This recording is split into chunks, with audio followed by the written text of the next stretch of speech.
Land flipping हमारे पास क्या है? लैंड फ्लिपिंग है हमारे पास, हमने कोई भी सस्ती ज़मीन परचेज़ करनी है, उसको होल्ड करना है, जब उसका रेट इंक्रीज़ हो हमने उसको सेल आउट कर। अस्सलामुअलैकुम, उम्मीद है आप सब लोग खैरियत से होंगे। मैं हूं आपका दोस्त हमज़ा बाबर और आप देख रहे हैं हमज़ा बाबर यूट्यूब चैनल। क्या आपने कभी सोचा है बगैर इन्वेस्टमेंट और बगैर लैंड ख़रीदे आप पाकिस्तान से बैठ के यूएसए में लैंड सेल कर सकते हो और एक अच्छा खासा प्रॉफिट जनरेट कर सकते हो? अगर नहीं तो मैं आपको बताता हूँ। जी, मैं बात कर रहा हूँ लैंड फ्लिपिंग के बारे में। लैंड फ्लिपिंग हमारे पास क्या है? लैंड फ्लिपिंग है हमारे पास, हमने कोई भी सस्ती ज़मीन परचेज़ करनी है, उसको होल्ड करना है, जब उसका रेट इंक्रीज़ हो हमने उसको सेल आउट कर देना है। ये तो हमारे पास हो गई है लैंड फ्लिपिंग। अब आप कहेंगे कि हमारे पास इतनी इन्वेस्टमेंट कहाँ से आई कि हम पाकिस्तान से बैठ के यूएसए में लैंड ख़रीदें? तो हमने एक रुपया भी किसी को नहीं देना, हमने करनी है होलसेल लैंड फ्लिपिंग। अब आप लोग सोच रहे होंगे कि हमारे पास इतने पैसे कहाँ से आए कि हम पाकिस्तान से बैठ के यूएसए में लैंड को परचेज़ करें। हमने कुछ भी परचेज़ नहीं करना, हमने सिर्फ डील्स करवानी है। और मैं बात कर रहा हूँ होलसेल लैंड फ्लिपिंग की। होलसेल लैंड फ्लिपिंग हमारे पास क्या होता है, इसका मैं स्टेप बाय स्टेप आपको बताता हूँ। इसके अंदर सबसे पहले हमने एक लैंड को सर्च करना होता है।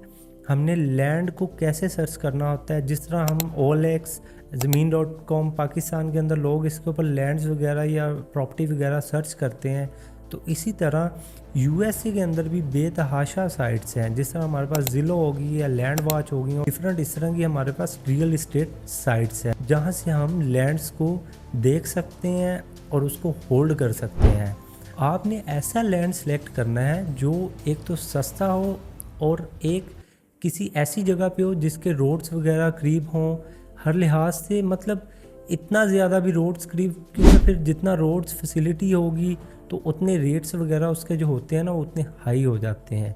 ठीक है, इसके अंदर आपने ये चीज़ों का ध्यान रखना है। और जब आपने लैंड को कर लिया है परचेज, अब आपने क्या करना है, अब आपने रियल ओनर के साथ कॉन्टैक्ट करना है, उसे कन्विंस करना है कि मैं एक रियल एस्टेट एजेंट हूँ, मैं आपका जो प्रॉपर्टी है वो मैं जल्द से जल्द इसको सेल आउट कर दूँगा।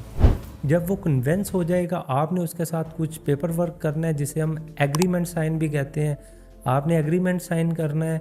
एग्रीमेंट साइन करने के अंदर आपने ये लिखना है कि मैं 30 दिन या 45 दिन के अंदर आपकी प्रॉपर्टी सेल कर देता हूँ। अगर आप नहीं करते इन केस तो वो एग्रीमेंट एक्सपायर हो जाएगा।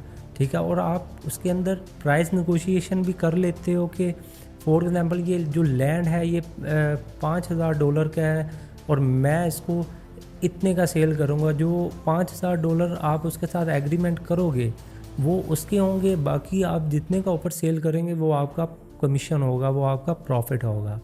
ठीक है, अब आपने उसके साथ कॉन्ट्रैक्ट साइन कर लिया है। अब नेक्स्ट आपने आना है बायर्स को। बायर्स को भी आपने सेम तरीके के साथ आपने ढूंढना है। ठीक है, जिस तरह ज़िलो हो गया, लैंड वॉच हो गया है, मार्केट प्लेस पे भी आप ढूंढ भी सकते हैं और इसके ऊपर आप सेल भी कर सकते हैं। डिफरेंट ग्रुप्स को ज्वाइन करें। ठीक है, और अगर आपका बजट आपको इजाज़त देता है तो आप इसकी एड्स वगैरह भी रन कर सकते हैं मेटा के ऊपर। ठीक है, डेली 2000-3000 की स्पेंडिंग रख के। ठीक है, आपको उसके ऊपर भी लीड जनरेशन आ सकती है। और आप अपना लैंडिंग पेज रखिएगा जो भी आप साइट कर रहे हैं, या अपना एक गूगल फॉर्म बना लीजिएगा। ठीक है, या अपने व्हाट्सएप के ऊपर आप लैंड करवा लीजिएगा। इसी तरह जब आपके पास बायर आता है आपने उसको भी कन्विंस करना है, उसको भी बताना है कि मैं आपको एक कह लें कि वारे की प्रॉपर्टी में लेके दे रहा हूँ, सस्ते में लेके दे रहा हूँ और ये इसके अंदर ये खसूसियात हैं, ये आपके लिए। जिस तरह भी आप कन्विंस करेंगे, जब वो कन्विंस होता है आपने भी उसके साथ एक एग्रीमेंट साइन करना है, सेम जिस तरह हमने सेलर के साथ किया है। अब आपके पास हो गए 2 एग्रीमेंट्स। अब वो एग्रीमेंट्स हमने कहाँ सबमिट करवाने हैं? आपने ढूंढनी है एक टाइटल कंपनी। यूएसए के अंदर कोई भी लेन देन होता है वो एक टाइटल कंपनी के थ्रू सेव माना जाता है, वेरीफाई माना जाता है। आपने वो एग्रीमेंट्स टाइटल कंपनी को जमा करवाने हैं। टाइटल कंपनी ने वो रिव्यू करना है। रिव्यू करने के बाद जो भी पेपर प्रोसेसिंग और जो पेमेंट ट्रांजैक्शन वगैरह है वो उसको प्रोसीड करने में हेल्प करेगा। बेसिकली टाइटल कंपनी का काम है क्लोजिंग का, और उसको इसने क्लोज़ करना है, आपकी डील को क्लोज़ करना है। और पेपर वर्क कंप्लीट होने पर ट्रांजैक्शन जो होगी, जो आपका कमीशन होगा एग्रीमेंट के ऊपर, वो आपको प्रोवाइड कर दिया जाएगा और जो लैंड ओनर की ऑन अमाउंट होगी वो उन्हें ट्रांसफ़र कर दी जाएगी। जो लैंड के पेपर वगैरह होंगे वो बायर को मुहैया कर दिए जाएंगे। बस ये एक शॉर्ट सा आपको मैंने बताया है ओवरव्यू, ठीक है। इसके अंदर और भी बहुत सी डिटेल चीज़ें हैं। अगर आप चाहते हैं कि मैं इसको डिटेल में एक कोर्स लॉन्च करूं अपनी इस यूट्यूब चैनल के ऊपर, तो आप मुझे नीचे कमेंट सेक्शन में ज़रूर बताइएगा कि हम कोर्स सीखना चाहते हैं।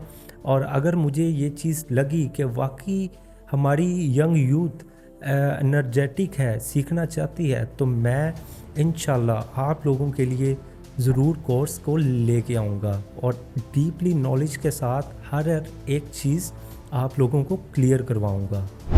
और लास्ट में मैं आपको बता दूं, चैनल को सब्सक्राइब ज़रूर कीजिएगा और वीडियो को अपने दोस्तों के साथ भी ज़रूर शेयर कीजिएगा। मिलते हैं नेक्स्ट वीडियो में। अल्लाह हाफिज़।